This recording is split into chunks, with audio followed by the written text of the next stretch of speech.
the Paul brothers. They have been caught up with the Brotherhood for some time. So, let's have a look at their antics and just exactly what they have been doing to lead their young audience astray. So let's first of all take a look at their past and how they got here. You know the names, right? Jake and Logan Paul. These are two brothers from Ohio who somehow went from making silly little 6-second videos to building this massive global empire worth hundreds of millions of dollars. But their story, well, it's not one of quiet success. It's a story that is absolutely fueled by scandal, by outrage, and this just uncanny ability to turn every public disaster into a bigger payday. So that's the real question we're going to dig into, isn't it? How in the world do they keep getting bigger, richer, and more famous when their careers are just littered with scandals that would have ended anyone else's? Well, I think we all know that one. At some point, they sold out to the cult, sold out to the Brotherhood. But I guess we're going to get to that. Please continue, John. Well, it turns out there might just be a playbook. And this slide, it just lays it all out, doesn't it? On one side, you've got their origin story. A couple of kids making goofy clips on an app that doesn't even exist anymore. And on the other side, their reality today, pay-per-view Titans. The huge gap between those 2 points is filled with what you could call a masterclass in controversy. All right, so to really get this playbook, we've got to go back, way back. Before the boxing rings, before all the big money promotions. We need to look at how their online stunts first started to bleed over into the real world and how they created their very first public enemies. And look, their rise was absolutely meteoric. They started on Vine back in 2013, and Jake alone racked up over 5 million followers and 2 billion views. It was insane. They jumped to YouTube, and by 2016, Jake Paul lands a role on a Disney Channel show. And that's when they would have been tagged, just before they teamed up with Disney. The Brotherhood would have got them, then it makes sense. After that, they would have been protected. Due to their young age, they would have been used as tools from then on. Used to promote products and brands which would further the dark agenda. Look at the drink they peddled, Prime. That drink was so bad for children and even adults. Prime energy drinks pose significant health risks, especially due to its high caffeine content. The high amount of caffeine can cause side effects, such as anxiety, insomnia, increased heart rate and blood pressure, and digestive issues. For individuals with underlying heart conditions, the high caffeine content could trigger serious heart-related problems, and this was promoted to children. They were on top of the family-friendly world, but that brand of safe, advertiser-friendly fame, yeah, that was not going to last. The cracks really started to show as their online pranks just got more and more reckless, causing actual chaos in the real world. Now, this quote from the Calabasas mayor came a few years later, but honestly, it perfectly sums up the vibe that was starting to build early on with Jake's neighbors in West Hollywood. You look at the news reports from back then, and they were calling his neighborhood a war zone. Can you imagine? He was doing stunts like setting furniture on fire in an empty pool. He put his own address out there, which led to these constant parties and huge crowds of fans. His neighbors eventually filed a public nuisance lawsuit saying he had created a living hell. Okay, but here's where it gets really serious. Look at this number. This wasn't just some annoyed neighbors anymore. Jake's landlord sued him for $2.5 million, claiming he completely trashed the rental home. This was the first time their online chaos led to some very real, very expensive consequences. And boom, there it is. The first major professional hit. For a squeaky clean brand like Disney, all the negative press was just way too much. So they fired him.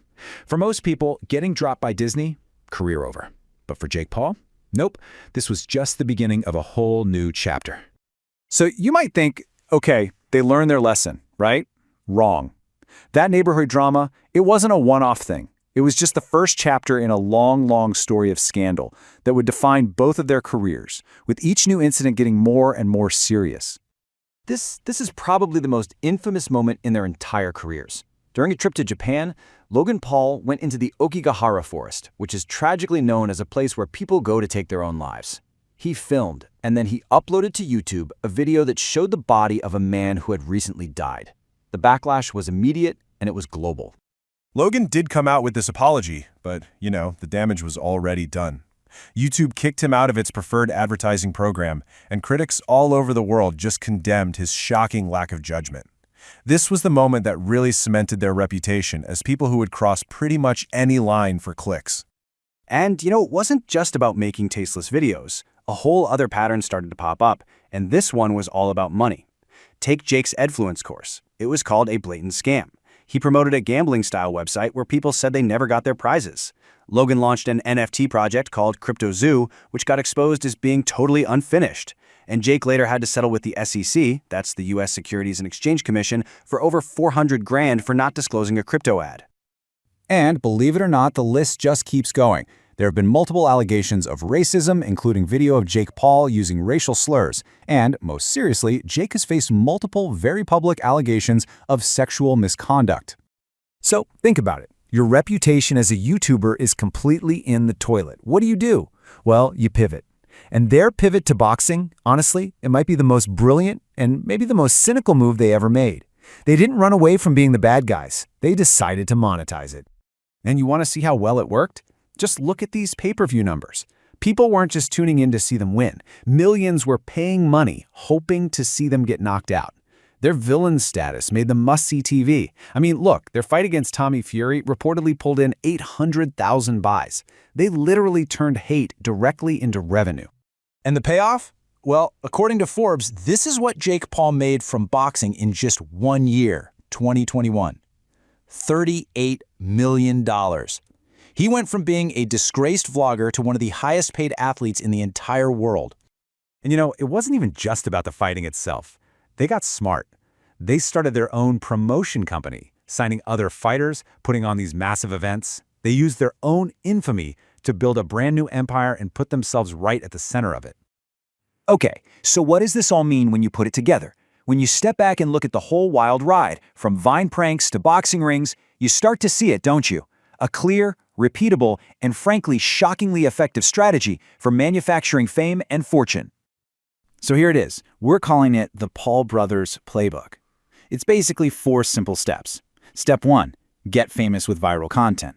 Step 2, create a massive controversy that makes international news. Step 3, put out a carefully worded apology, wait for the storm to pass, and then pivot.